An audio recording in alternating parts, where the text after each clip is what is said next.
Have you ever noticed how people who grew up in the 1970s just feel different?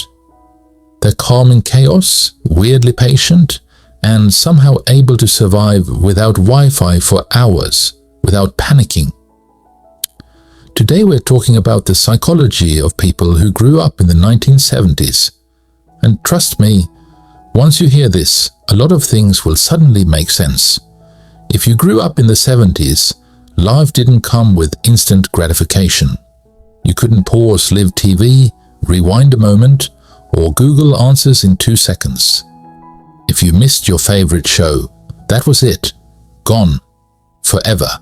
And that alone shaped a generation that learned to accept things they couldn't control. Psychologically, this created people who are more patient, more adaptable, and far less stressed by small inconveniences. When the Wi-Fi goes down today, some people lose their minds. Someone from the 70s, they shrug and say, "Guess I'll do something else."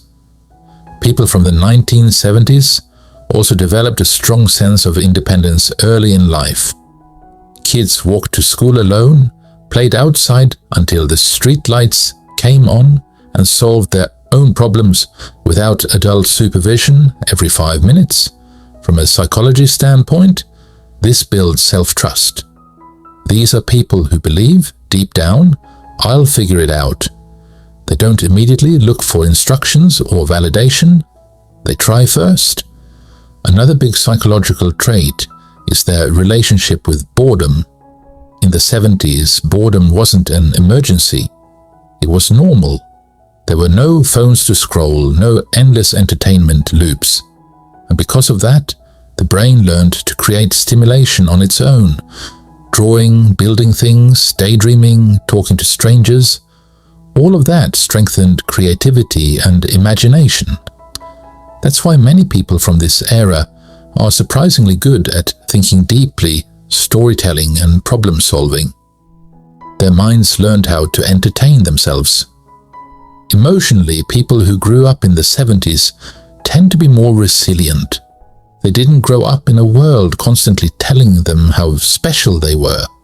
Praise was rare, criticism was direct, and life didn't come with trigger warnings. Psychologically, this created thicker emotional skin. They feel emotions deeply, but they don't collapse under them. They've learned that discomfort doesn't mean danger. It just means life. Their relationship with technology is also fascinating. They didn't grow up with it, so they don't depend on it for identity. Social media likes don't define their self-worth. They remember a time when your reputation was built in real life, face to face. That's why many people from the 70s are comfortable being offline. Silence doesn't scare them. Being alone doesn't feel empty. It feels peaceful. There's also a strong sense of realism in this generation. Growing up during economic uncertainty, political tension, and rapid cultural change taught them that life isn't always fair. And that's okay. Psychologically, this makes them less shocked by setbacks. They don't expect perfection. They expect effort. When something goes wrong, they don't immediately ask, "Why me?" They ask, "All right, what now?" Humor is another key trait. People from the 70s often use humor as a coping mechanism. Sarcasm, dry jokes, dark humor. It's not cruelty, it's survival. Laughter helped them process uncertainty, embarrassment, and failure. And honestly, it still does. What's interesting is that this generation often feels misunderstood today. They're not emotionally cold, they're emotionally grounded. They're not resistant to change. They just don't chase trends for validation. They don't need to announce everything they feel. They feel it, process it, and move forward. So if you know someone who grew up in the 1970s and they seem calm while everyone else is panicking, patient when others are frustrated, or content without constant stimulation, now you know why. Their psychology was shaped by a slower world, fewer distractions, and real-world experience. And maybe there's something we can learn from them. Not everything needs to be instant.